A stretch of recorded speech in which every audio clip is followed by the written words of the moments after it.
The night was a heavy cloak of darkness over the city. The wind, sharp and biting, swept through the narrow streets, sending papers and trash swirling in its wake. John, a man of 52, walked home from his office, each step echoing against the empty sidewalks. Before we get into the story, comment below where in the world you are watching from today, and if you like this story, don't forget to subscribe. His coat, now worn and frayed at the edges, offered little defense against the chill in the air, but it had been a long day, one he was eager to put behind him. As he turned the corner of an alleyway, a flicker of movement caught his eye. At first, he thought it was just a shadow, one of the many that clung to the dimly lit streets of his neighborhood. But as his gaze adjusted to the gloom, he realized it was a person, hunched down, tucked against the wall of a building like a forgotten relic of the city. John stopped in his tracks. His tired mind took a moment to process what he saw. The girl, she couldn't have been more than 16, was dressed in tattered clothes, a thin jacket too small for her frame. Her skin was dark, the color of the midnight sky, and her hair was matted with dirt. But it wasn't just her appearance that caught John's attention. It was the look in her eyes. Wide, frantic, as if she were trying to keep herself from disappearing altogether. He could feel the coldness creeping into his own bones, but somehow, it was her presence that made him shiver. "Hey there," John said cautiously, his voice gentle, trying not to startle her. He took a step closer, feeling his heart tug at the sight of her. "Are you all right?" She flinched at the sound of his voice, her body tensing as if expecting some form of punishment. Her eyes darted around the alley, searching for an escape. She didn't answer, not at first. Instead, she pulled her knees up tighter to her chest, as if she could shrink herself into the shadows and become invisible. John hesitated, unsure of what to do next. He wasn't used to this, being faced with something so raw and vulnerable. But something inside him pushed him forward. He took another slow step, lowering his voice, trying to keep it soothing. "I'm not going to hurt you. I just want to know if you need help." The girl's gaze flickered to him, but she said nothing. She just shook her head, her eyes still wide with fear. John knelt down, trying to meet her on her level. He didn't want to scare her, but he couldn't walk away without knowing she was all right.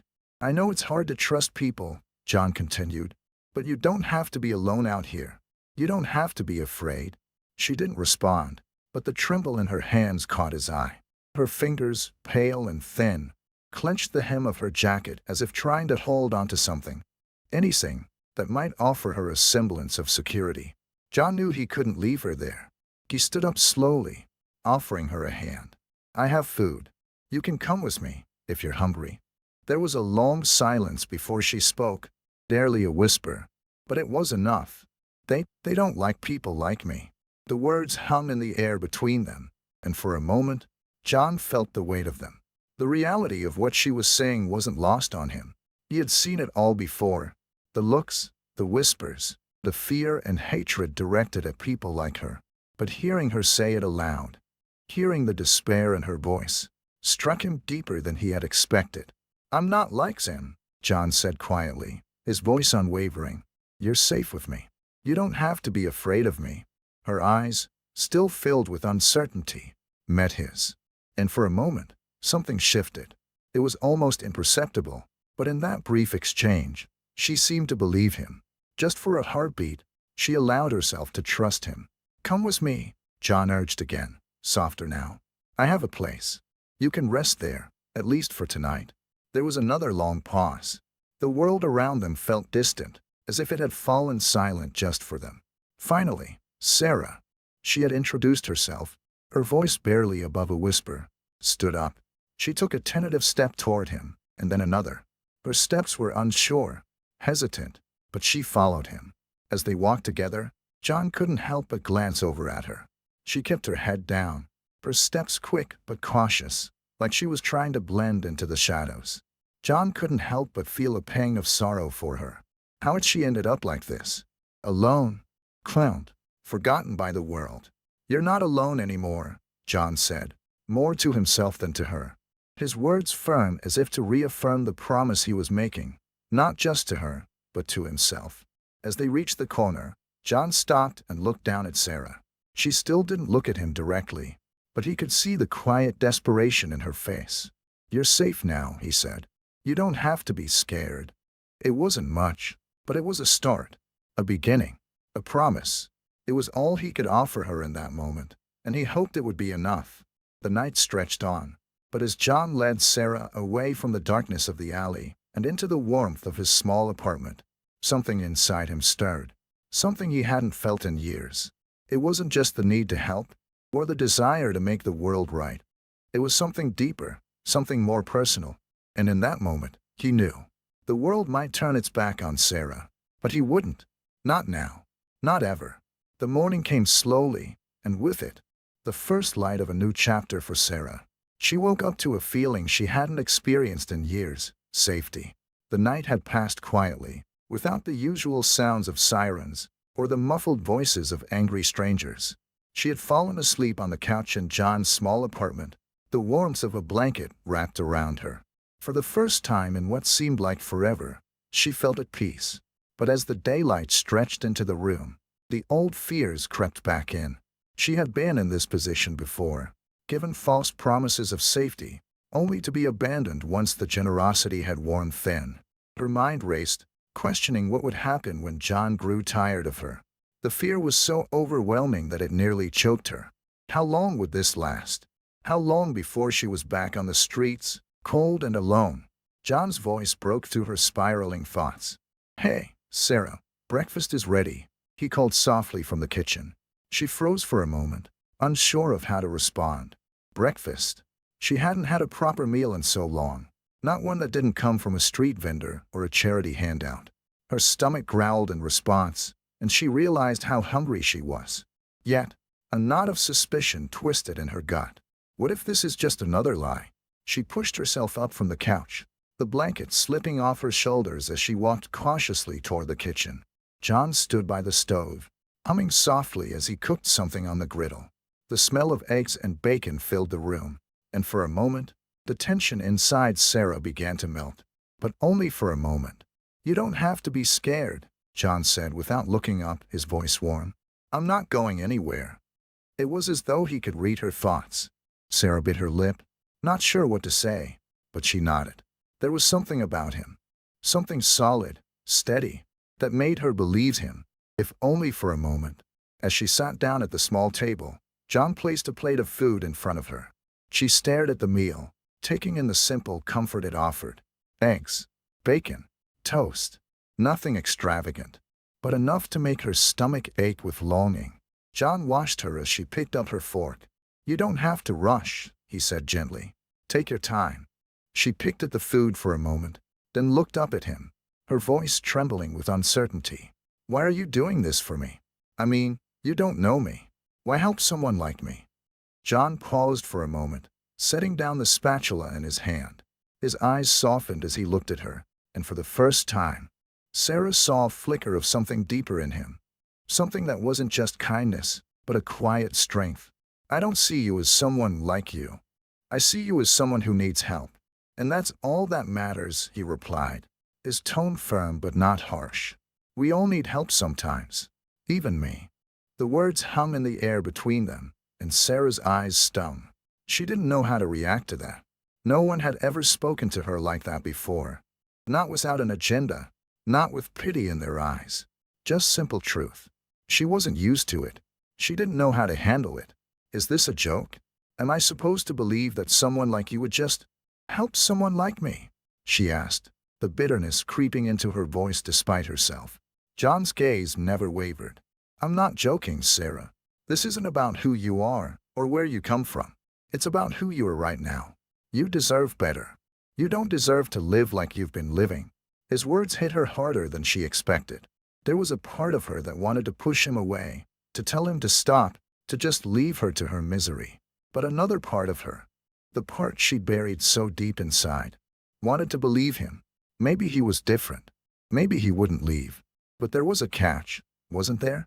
There always was. People always left. "You don't know what it's like, John," she said, her voice barely a whisper.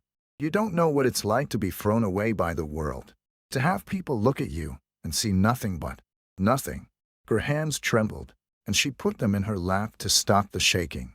John leaned forward, his eyes locked on hers, filled with something that made her feel seen. I can't know exactly what it's like, no. But I know what it's like to feel lost. To feel like there's no way out. And I can promise you, Sarah, you don't have to go through this alone. Tears pricked at the corners of Sarah's eyes. She blinked them away quickly, unwilling to show weakness. She had been on her own for so long, depending on no one but herself. But there was something about the sincerity in John's voice, the way he looked at her as though he truly saw her for the first time, that made the wall she had built around herself crack just a little. Sarah took a shaky breath. And what if they don't accept me? The world's never accepted me. I'm just not like them. John's expression softened, and for the first time, he smiled. Not just a polite smile, but one full of warmth, one that seemed to reach out to her. They don't get to decide who you are. You're more than what they think you are, Sarah. You're more than the world's hatred. And if they can't see that, then they're not the ones who matter. She looked down at her plate again, her fingers gripping the edges of the table. What if he's right? What if this time was different? For a long time, she had told herself that nothing would ever change, that she was destined to stay in the darkness. But there was something about John that made her want to believe in something better. I'm scared, Sarah whispered, more to herself than to him. John's voice was gentle but firm. It's okay to be scared. You don't have to have it all figured out right now. And I'll be here. And we'll take it one step at a time. The weight of his words settled in her chest, and for the first time in years, she allowed herself to hope, if only for a fleeting moment. Maybe, just maybe, she could build a new life. Maybe she didn't have to be alone. I don't know if I can trust you yet, Sarah admitted, her voice small, but I'll try. John smiled again, and this time, it was full of quiet reassurance. That's all I'm asking. As she ate the meal before her, Sarah felt a small flicker of warmth growing inside her. It wasn't much, but it was a start. It was the first step toward something different, something real. And for the first time in a long time, Sarah allowed herself to believe in the possibility of a future beyond the shadows. The day moved on quietly, but Sarah knew it was a turning point. She wasn't sure what would come next, but for now, she had found something she hadn't had in a long time, a chance. And for her, that was everything. The afternoon sun streamed through the small window in John's apartment, casting a golden light over the space. Sarah had spent the day in a quiet, uneasy haze, unsure of what to do with herself. She hadn't been able to relax fully, not yet, but she couldn't help noticing the small comforts of John's home. The clean sheets on the bed, the smell of fresh coffee brewing in the kitchen, the soft, almost imperceptible hum of life that filled the place. It wasn't like anything she had known before, not even close. John had insisted that she make herself at home, but Sarah could barely bring herself to sit still. She didn't know how to act, what to do. She lived in a constant state of survival for so long that she didn't know what it felt like to simply exist in a space that wasn't under threat. She felt out of place, like an intruder in someone else's life. John noticed her restlessness as he came in from the kitchen, holding a cup of coffee in one hand and a warm muffin in the other. "You okay?" he asked, his voice gentle but perceptive. Sarah hesitated before answering, fidgeting with the hem of her shirt. She was still in her old clothes, the ones that didn't fit properly, the ones that reeked of the streets. "I'm just not used to this," she said quietly, not meeting his eyes. John set the cup down on the table and sat across from her. "I understand. It's not easy to get used to something different when everything you've known has been hard." His voice was steady, calm, and Sarah felt an almost imperceptible tension release from her shoulders. "But you don't have to do it all at once. Just take it one step at a time." The words were simple, yet they resonated with her more than she expected. For so long, everything had been an uphill battle. She had to fight for every scrap of food, every moment of peace, every ounce of security. It had always been about survival. And now, there was a chance for something else. Something she wasn't sure she deserved. "Do you want to take a shower?" John asked, raking her thoughts. "There's fresh clothes in the drawer if you need them." Sarah's breath caught in her throat at the suggestion. The shower. She hadn't had one in weeks, maybe longer. The very idea seemed foreign, like something other people did. But the thought of warmth, of being clean, made her stomach churn with something between excitement and shame. I don't know if I'm allowed to do that, she said, her voice faltering. I don't want to mess up anything. John smiled softly, his eyes kind but firm. You don't have to ask. It's your space too now. You're allowed to take care of yourself. Her chest tightened with emotion, and she nodded, standing up to make her way to the bathroom. It wasn't much, just a small, modest space. But as the warm water hit her skin, Sarah felt something she hadn't felt in a long time. Clean. She closed her eyes, letting the water wash away the dirt, both from her body and from the weight she had been carrying for so long. When she emerged, wrapped in a towel, she found a fresh set of clothes laid out on the bed. Simple but comfortable. She dressed quickly, the fabric a strange comfort against her skin. When she stepped into the living room, John was sitting at the kitchen table, flipping through a stack of papers. He looked up as she entered, his eyes warm. You look better, he said, his smile genuine. Sarah looked at herself in the small mirror on the wall, her reflection still unfamiliar. Her hair was wet, hanging in loose curls around her shoulders. She looked different, not just cleaner, but like someone who had a chance to be something more, something beyond the girl who had been abandoned and forgotten. Thank you, she said quietly, still unsure of how to take in the moment. She wasn't used to kindness without strings attached, to being treated like she mattered, like she had the right to take up space in the world. John stood up, giving her some space. I'm glad you're here, Sarah. Really? He paused for a moment, as if gathering his thoughts, then continued. I know it's going to be tough. You've been through more than anyone should have to endure. But you're here now, and that's what matters. For the first time in a long while, Sarah allowed herself to believe him. She wanted to believe him. As the evening settled in, they ate dinner together. Simple, warm food that filled the room with a comforting aroma. Sarah ate more than she had in weeks, the hunger inside her finally starting to subside. But it wasn't just the food that nourished her. It was the sense of belonging, the feeling of safety that hung in the air like a fragile promise. Later, as they cleaned up, Sarah found herself speaking more freely. She talked about the streets, about the cold nights spent under bridges, the hunger that gnawed at her every day, the constant vigilance she had to maintain just to survive. She told him about the foster homes, the ones that had never felt like homes, about the loneliness that had become a part of her identity. John listened, never interrupting. His eyes focused on her as if each word she spoke mattered. His presence was quiet, steady, unwavering, and with each story she shared, Sarah began to feel something stir inside her. A small seed of hope, buried deep beneath years of pain and fear. John didn't offer grand promises or try to fix everything. He didn't say the things people often said to make themselves feel better. Things like, everything will be okay, or it's all behind you now. He simply listened. He was there, offering something she hadn't had in so long. Understanding. After dinner, they sat on the couch in the dim light of the living room, watching an old movie.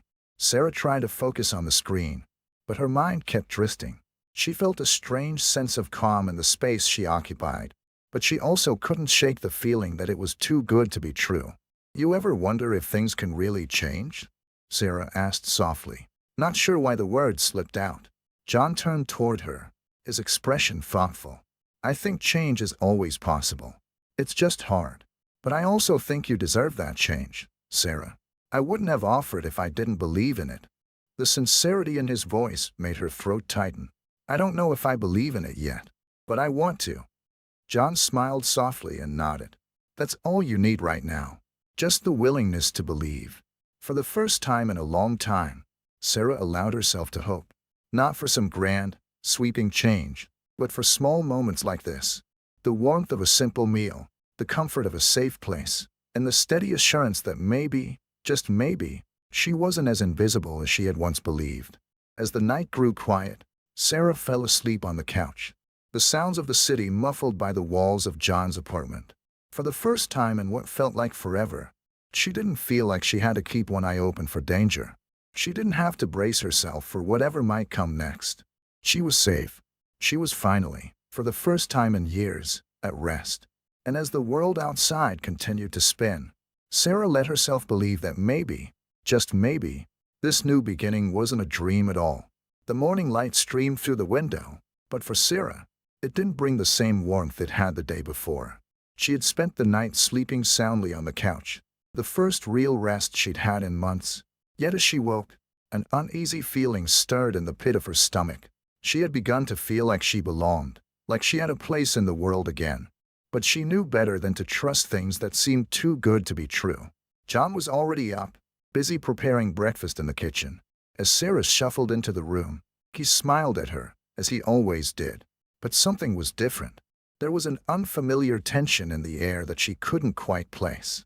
"Morning," John greeted her warmly, but his voice was strained, as though he had something weighing on him. "Morning," Sarah replied, her voice still groggy from sleep. As she sat at the table, John placed a cup of coffee in front of her, but his gaze kept drifting toward the window. There was something behind his eyes, a flicker of something Sarah couldn't quite understand. The shadow. "Everything okay?" she asked, her voice tentative. John sighed, wiping his hands on a towel. "Yeah, it's just, something's come up. I don't want you to worry about it." But the words only made Sarah more nervous. What was going on? "John, tell me. What's happened?" she pressed, feeling her heart quicken. She wasn't used to being left in the dark, not anymore. John hesitated. "There's been some talk in the neighborhood. About you. About us." The mention of talk made Sarah's stomach drop. She already knew what was coming. People like her didn't get to stay in places like this. Not without a price. "What are they saying?" she asked, her voice quiet, bracing herself for the worst. "Some of the people in the neighborhood. They don't like the idea of you staying here," John said, his voice lower now, as if he were afraid to say it aloud. "They think you don't belong here. That I'm making a mistake." Sarah felt her breath catch in her throat. She had known this would happen. She had known it from the moment John had offered her a place to stay. "They'll never accept me," she thought bitterly. "I'll never fit in. I'm just a reminder of everything they hate." "Are they threatening you?" she asked, her voice shaky now, the fear creeping in. John shook his head, but his jaw was clenched, his expression hardening. "Not yet, but the whispers are growing louder. I've had a few people come by already, telling me I'm doing the wrong thing." The truth of his words hit Sarah like a cold slap. This wasn't just about her anymore. It was about John, too. About his reputation, his life in this small town. And suddenly, she wasn't sure if she could let him sacrifice it all for her. For someone like her. Maybe I should leave," Sarah said, the words slipping out before she could stop them. "Maybe I should just go. I don't want you to lose everything because of me." John's eyes widened in disbelief, and he crossed the room quickly, sitting next to her at the table. "No, absolutely not. This is your home now, too. No one's going to chase you out of it." "But you heard them," Sarah whispered, tears stinging her eyes. "They don't want me here. They'll never accept me. You don't have to fight this battle for me." John placed a hand on her shoulder, firm but kind. "I'm not fighting for you, Sarah. I'm fighting for what's right. You have every right to be here, and I'm not letting anyone take that from you." But Sarah's heart was heavy with doubt. The world wasn't going to change just because one man decided to stand against it. She had seen this before. People who wanted to help but ended up getting burned in the process. She didn't want to be the reason John lost everything. She couldn't be. That evening, the situation only worsened. John was preparing for bed when there was a knock on the door. Sarah froze, her heart hammering in her chest. John stood still for a moment, his hand resting on the doorknob, before opening it to reveal two of the local men who had been causing trouble for him. "Evening, John," one of them said, his voice dripping with disdain. "We need to talk." John stepped aside, allowing them to enter. Sarah washed from the living room, her breast caught in her throat. "We've heard a lot about you," the second man said, his tone accusing. "And frankly, we don't like it. You bringing her into your home, parading her around like she's one of us? It's a disgrace." John's face hardened, and his voice dropped low, filled with quiet authority. "I don't need your approval. She's my guest, and she's staying here. End of story." The two men exchanged a look, their eyes narrowing. "You might want to reconsider that." There are plenty of people around here who think what you're doing is wrong, the first man said, his voice barely above a growl. And if you don't change your mind, you'll find out just how wrong they are. John stood his ground, his eyes steely. I'll take my chances. The two men didn't respond immediately. They stood in silence, glaring at him. Then, after a long, tense moment, the first man spoke again, his tone dripping with malice. Don't say we didn't warn you. With that, they turned and left the apartment, slamming the door behind them. Sarah's heart was pounding in her chest, her entire body trembling. She didn't move for what felt like an eternity. When the door finally clicked shut, John turned to face her. The anger that had been present only moments ago had softened into a quiet, weary resolve. It's okay, he said softly. They're just trying to scare me. It's nothing I haven't dealt with before. But Sarah knew better. The way they had looked at him. No, the way they had looked at her. She knew this wasn't going to blow over. This wasn't just about words or threats anymore. They were already escalating things. What if they come back? She asked, her voice small. What if they really do something? John ran a hand through his hair, looking at the floor. We'll handle it. I won't back down, and neither should you. But deep down, Sarah felt the familiar sting of fear, the feeling that things were slipping out of her control again. She had been on the receiving end of hate before, but seeing it directed at John, at the man who had shown her kindness, made it sting even more. You're not in this alone, John said, as if sensing her fear. We'll face this together. I'm not going anywhere. Sarah didn't answer at first. Instead, she simply sat there, the weight of his words sinking in. She wanted to believe him. She wanted to trust that they could face this, that they could make it through. But the darkness outside, the bitterness, the hatred, was real. And the world, as she had always known it, didn't take kindly to people like her. For the first time, she wondered if John was making a mistake. But no matter how much fear gripped her heart, there was something inside her that refused to let go. She wasn't alone anymore. And maybe, just maybe, together, they could fight back against the darkness.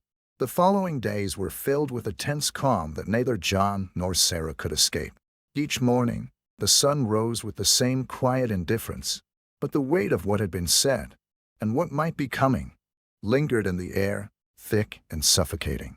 Sarah felt it every time she stepped out the door. The cold, accusing glances from the neighbors, the whispers that followed her wherever she went, were constant reminders that she wasn't wanted here. But it was the heaviness in John's eyes, the deepening lines on his face, that made her stomach twist with guilt. He was fighting for her, fighting against something bigger than them both, and she wasn't sure if it was a fight they could win. But she had no choice but to stay. Where else could she go? For the first time in years, she felt something close to peace. And though fear gripped her heart every time she saw the shadow of someone watching from across the street, she couldn't bring herself to leave. The weight of the world might still be on her shoulders, but John had become a steady presence. Someone who saw her, not for what the world had turned her into, but for what she was, a person, a human being.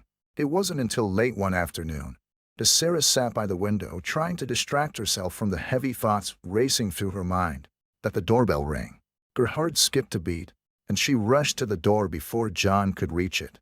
Standing on the other side was a woman, middle-aged, with a stern expression and eyes that looked straight through Sarah as if she wasn't even there. She didn't say a word at first, just stood there, her arms crossed tightly over her chest. "Can I help you?" Sarah asked, trying to keep the fear from her voice. The woman didn't answer immediately. Instead, she looked past Sarah and into the apartment. "Where's John?" she asked, her voice sharp.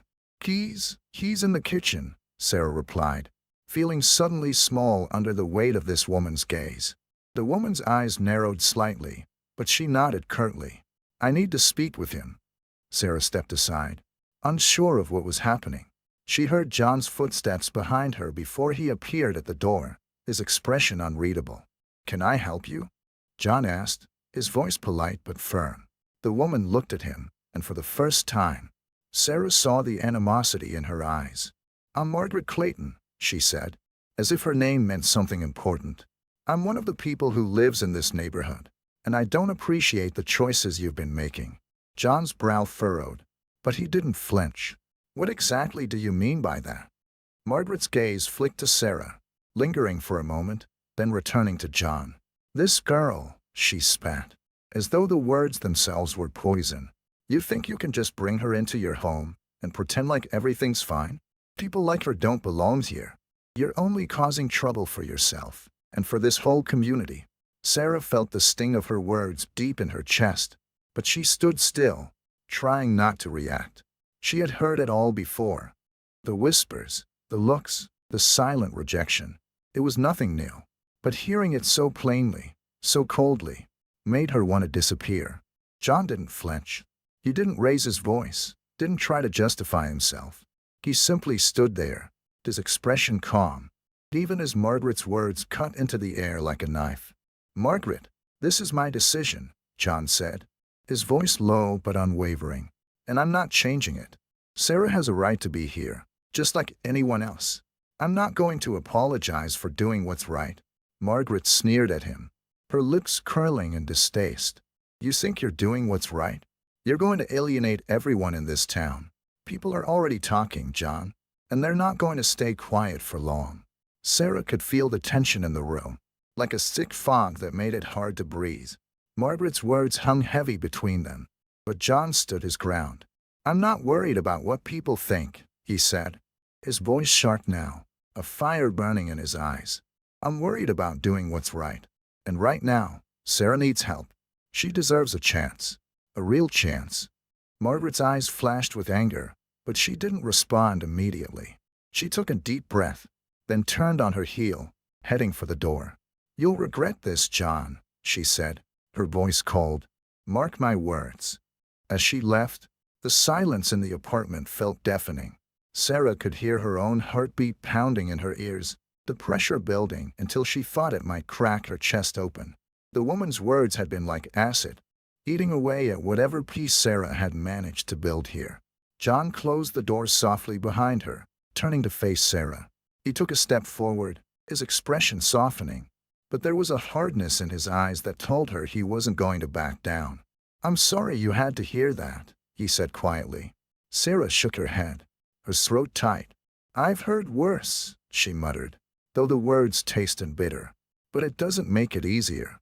"I know it doesn't," John said, his voice full of sympathy. "But you need to understand something, Sarah. What Margaret and the others think, what they say, it doesn't change who you are. It doesn't change the fact that you deserve to be here, to have a place to call home." Sarah closed her eyes, letting the words wash over her, but they didn't stop the ache in her chest. She wanted to believe him. She wanted to trust that this was real, that she wasn't just a temporary project, a cause he had taken up because he pitied her. But the reality of the world was harsh, and deep down, she knew it wasn't going to be easy. Nothing ever was. "What if they don't stop?" she asked, her voice barely a whisper. "What if this keeps happening, and you end up alone because of me?" John reached out and gently placed a hand on her shoulder. "You're not alone, Sarah, and you're not going to make me back down. Not now, not ever." The sincerity in his voice struck something deep inside her. She wasn't alone. She wasn't going to let herself be alone, not when John had already given so much to her. But the reality of what was at stake weighed heavily on both of them. The town was turning against them, and it wasn't going to get easier. Sarah could feel the storm brewing, could sense the tension building in every corner of her life. This was the first real test of everything John had said, everything they had built together, and they were standing on the edge of something uncertain, something dangerous. But she wouldn't let him fight this battle alone. Not now. Not after everything he had done for her. The world might be against them, but they had each other, and that had to be enough. "I'm with you," Sarah said, her voice steady despite the fear that still twisted in her chest. "I'm not leaving." John smiled, a faint but determined smile, and nodded. "Together, then, we'll face whatever comes next together." And with that, Sarah knew that no matter what the world threw at them, they would stand side by side, ready to fight back against the darkness. Because in this moment, in this fight, they weren't just surviving. They were living, and that made all the difference. The following days felt like an endless tug-of-war between hope and fear. The whispers in the town grew louder, more insistent, and Sarah could feel their weight every time she stepped outside. People who used to pass by without a second glance now stared, their gazes sharp and judgmental. Every day was a test of endurance, and Sarah wasn't sure how much longer she could hold on. John, however, didn't flinch. He stood tall, refusing to let the tide of hate sway him. Every time someone tried to corner him with questions, or worse, with accusations, he stood firm. It wasn't that he wasn't affected. Sarah saw the way the strain showed on his face in the quiet moments when he thought no one was looking, but he refused to let it break him. The tension was palpable. You could feel it in the way people avoided eye contact, in the way conversations dropped to a whisper when they saw John walking down the street with Sarah by his side. But John kept moving forward, as did Sarah, even though she could feel the weight of every single disapproving stare. One evening, after dinner, Sarah sat alone on the couch, her fingers nervously tracing the seam of a blanket she had wrapped around herself. The silence was broken only by the occasional hum of the refrigerator or the rustle of John's movements in the kitchen. She wanted to talk, to ask him how he was holding up, but she knew that question would only make him focus on how hard it had been on him. And she didn't want to add to that weight. As if on cue, John entered the room, wiping his hands on a dish towel. His eyes softened when he saw her, but there was still a guarded look in them, a look she had come to recognize as a sign of how much pressure he was under. "Everything all right?" he asked, his voice gentle but with an edge of concern. Sarah forced a smile, though it didn't reach her eyes. "Yeah, just thinking." "About?" John asked, sitting down beside her on the couch. His eyes scanned her face, and Sarah knew he could see the unease in her expression. "About them," she said, her voice barely above a whisper. "About what's coming. They won't stop, will they?" John exhaled slowly, leaning back against the couch, his hands folded in his lap. "No, they won't. But that doesn't mean we stop. We don't back down. We can't. Not now." Sarah nodded slowly, but the uncertainty lingered. Every time she went out into the world, she felt like a target. The murmurs were getting louder, and the more people who started to speak against her, the more it felt like a mountain was being built between her and the world she once knew. She wasn't just a stranger here anymore. She was a threat. To some, she represented everything that was wrong with the world, and that scared her more than she cared to admit. "What happens if they come to the door next time?" Sarah asked, her voice trembling despite her best efforts to sound strong. "What if they start doing more than just talking? What if they really try to drive us out?" John turned to her, his gaze steady, unwavering. "We'll face it, Sarah. Together. I won't let them push you out. Not as long as I'm standing here." But the doubt in Sarah's heart gnawed at her. She wanted to believe him. She wanted to feel the safety his words offered. But the fear clawed at her every time she closed her eyes. She had been running for so long, and now, even here, in this place where she had felt so welcome, so at home, it seemed like there was nowhere to hide from the world's hatred. "You don't understand," she said, the words tumbling out before she could stop them. "This isn't just about me, is it? It's about you too. Your reputation, your life. They're coming for both of us now." John's expression didn't change, but Sarah saw the flicker of something in his eyes. A quiet understanding, a deep knowing that cut through the weight of her words. "I don't care about my reputation," he said softly, his voice steady and firm. "What I care about is doing what's right. And right now, standing by you, fighting for you, is the only thing that matters." The words hit Sarah harder than she expected.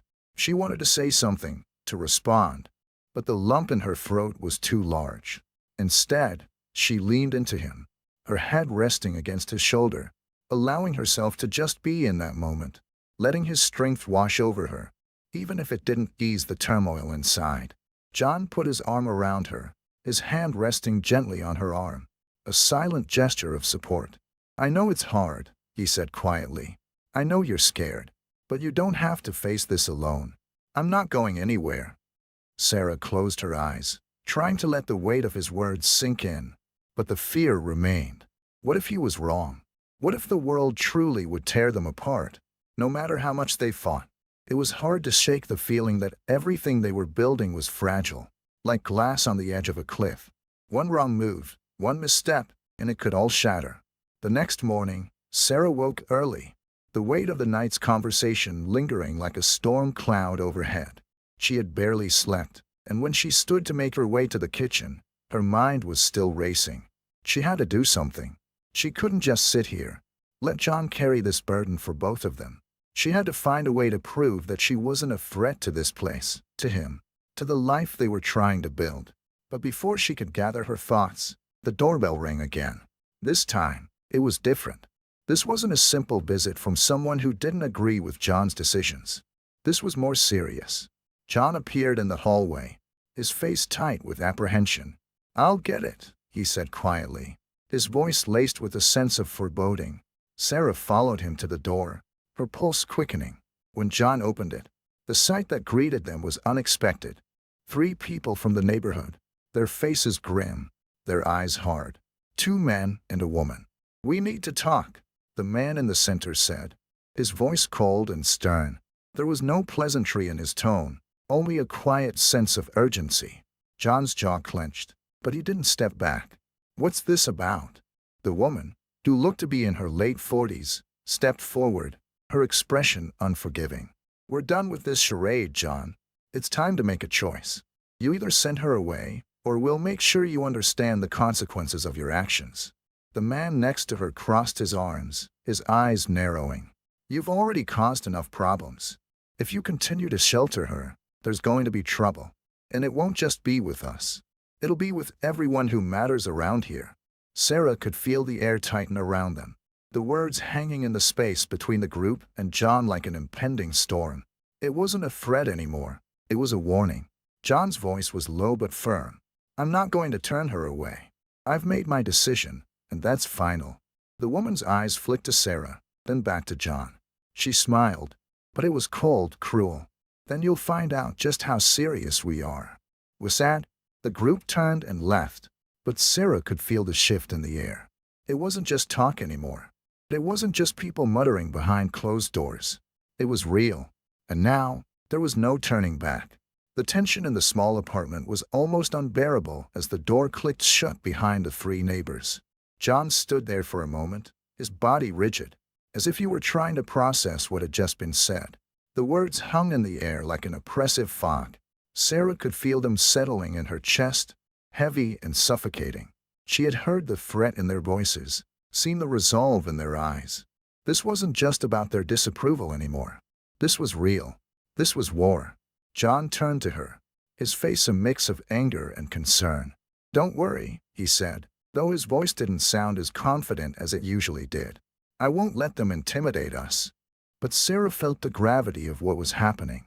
For the first time since she had arrived at John's apartment, she could see the cost of his kindness. She had always known that standing up for her, helping her, would come with consequences. But now, those consequences were knocking at the door. "What are we going to do?" Sarah asked, her voice small, unsure.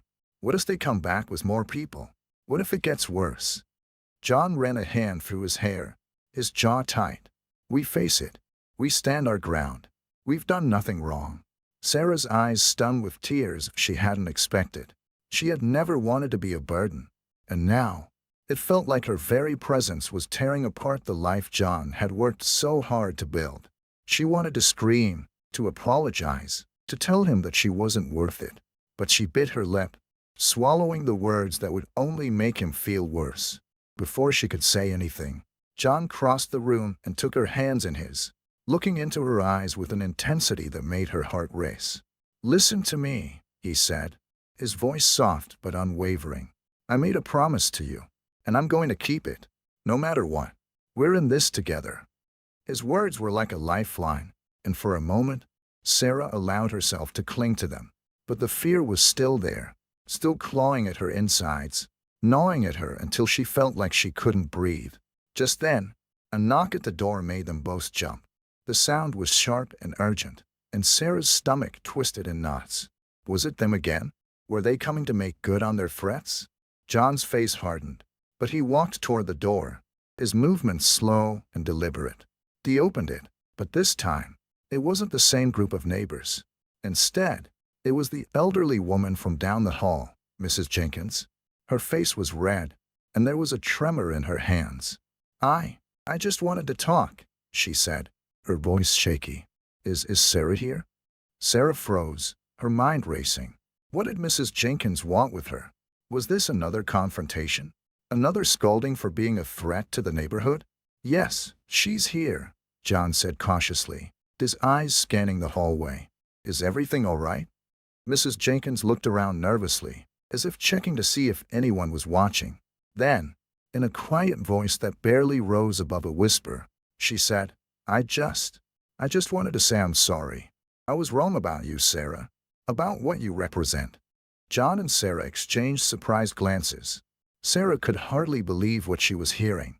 The woman who had once given them both icy stares was now standing before them, apologizing. Mrs. Jenkins continued, her voice soft and hesitant. I've been hearing things from the people around here. But I didn't know you. Not really. I didn't know what you've been through. And now, after seeing the way John's been standing up for you, I see it. I see that you deserve a chance. You deserve a home. Tears sprang to Sarah's eyes at the unexpected kindness, and she took a step forward, almost afraid to believe what was happening. You're really saying that? She asked, her voice trembling with disbelief. Mrs. Jenkins nodded, her face softening. I didn't know. But now, I see the truth. I just wanted to let you know that I support you. I know that doesn't mean much, but I'm on your side. For the first time in days, a tiny flicker of hope sparked in Sarah's chest. Maybe things could change. Maybe not everyone hated her. Maybe, just maybe, she didn't have to live her life in fear anymore. Thank you, Sarah whispered, her voice thick with emotion. I don't know what to say. John smiled at her, his expression both proud and relieved. He turned back to Mrs. Jenkins. Thank you for coming by, he said, his voice steady. It means more than you know. Mrs. Jenkins nodded, giving them both a small, encouraging smile. Just keep your head up. Not everyone is against you. She turned to leave, but then paused. And if anyone gives you any more trouble, you let me know. John and Sarah both watched her leave, their hearts lighter than they had been in days. It wasn't much, but it was a start, a sign that not everyone had given up. That maybe, just maybe, they could find allies in unexpected places. That evening, as Sarah sat on the couch, she felt a shift inside her. It wasn't a sudden, dramatic change, but it was enough to lift the weight from her shoulders, just a little. She wasn't alone in this fight. John wasn't alone. They had one small victory, one person who was willing to stand with them, even if it didn't erase the hatred of the others. As they sat together, the silence between them wasn't as heavy. John looked over at Sarah, his expression thoughtful. You did well today, he said quietly. Sarah smiled, the smallest of smiles, but it felt like a victory in itself. You're right, she said, her voice steady. We're not alone. John nodded, his eyes warm. And we won't be. We'll make it through this. The road ahead was still long, and the fear was still there, lingering in the background. But for the first time in a long time, Sarah allowed herself to believe that they could do this, together, no matter what came next. The weeks that followed Mrs. Jenkins' visit were filled with a mixture of cautious optimism and quiet dread. The murmurs from the neighbors had not disappeared entirely, but they had begun to soften, fading into the background like a far-off storm. Sarah could feel the change, though it was subtle. People who had once crossed the street to avoid her now nodded in passing, their eyes no longer filled with judgment. It wasn't that they had fully accepted her, but they had stopped looking at her as though she were an intruder in their world. Maybe, just maybe, they were beginning to see her as human again. John, ever the pillar of unwavering strength, had been true to his word. He continued to face the world head-on, ignoring the sideways glances and biting remarks. But Sarah could see the toll it was taking on him. His shoulders had grown heavier, his smile more forced. She wanted to ease his burden, to make it better for him. But she knew the truth. She wasn't the one causing the trouble, they were. And all she could do was be strong for him, just as he had been for her. One Saturday afternoon, as Sarah was cleaning the apartment, there was a knock at the door. This time, it wasn't the neighbors. It was something altogether different. John was sitting at the table, his head buried in some paperwork when the knock came. He stood up slowly, as if bracing himself for whatever might be on the other side. Sarah's heart skipped a beat as he opened the door. She couldn't help but peek around the corner to see who it was. It was Mrs. Jenkins again, but this time, she wasn't alone. Behind her stood two other neighbors, both women, who Sarah recognized but didn't know well. They looked uncertain, hesitant, as if they had come to a decision they were not entirely sure about. Mrs. Jenkins stepped forward, and the others followed, standing just inside the threshold.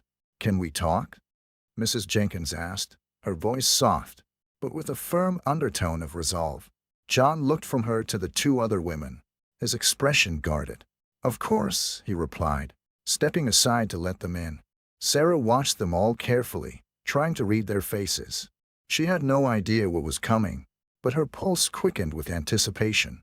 The women entered, taking cautious seats around the small dining table. Sarah noticed the way they all seemed to glance at each other before speaking, as if unsure of how to begin.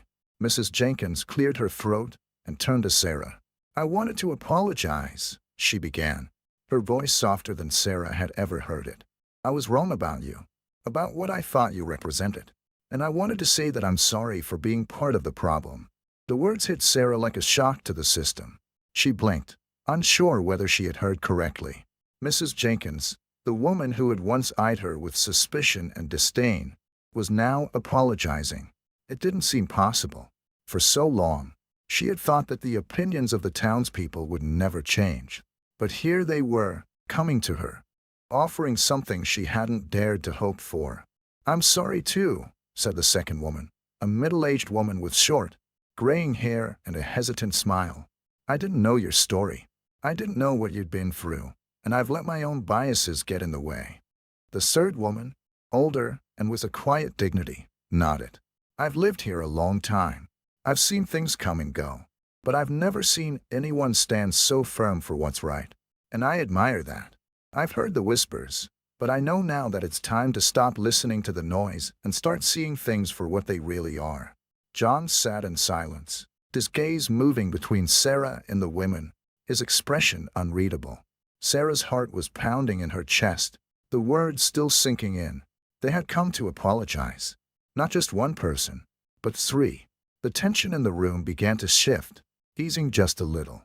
Sarah felt the anger that had been building inside her. Anger at the world, at the way people had treated her, at how she had been made to feel small, began to dissipate. In its place was a strange, unfamiliar feeling, relief. Mrs. Jenkins turned to Sarah again.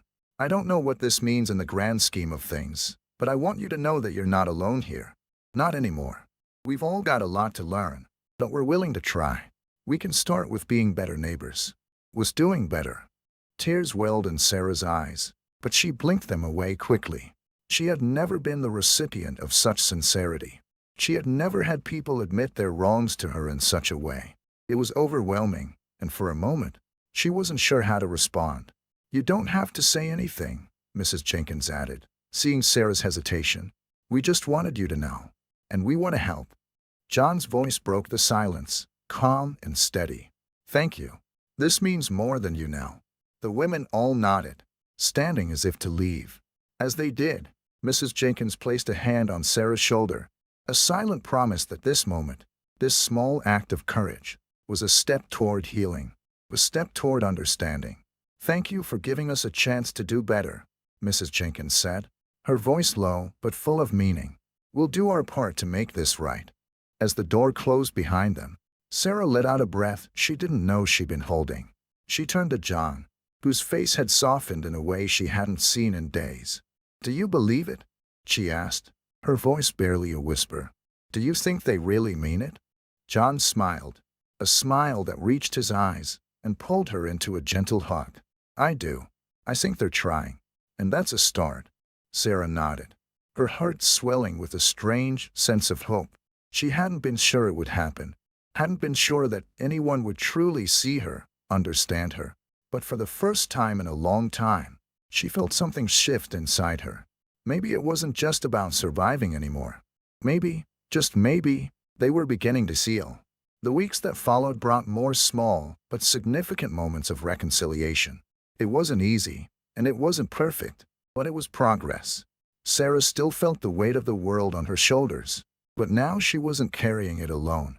With John by her side, and with the support of those who were willing to change, she found herself daring to hope again. Not for the world to suddenly become a perfect place, but for the possibility of something better, something more real than the fear and hatred she had once known. And for the first time in a long time, Sarah believed in the power of second chances, not just for others, but for herself as well.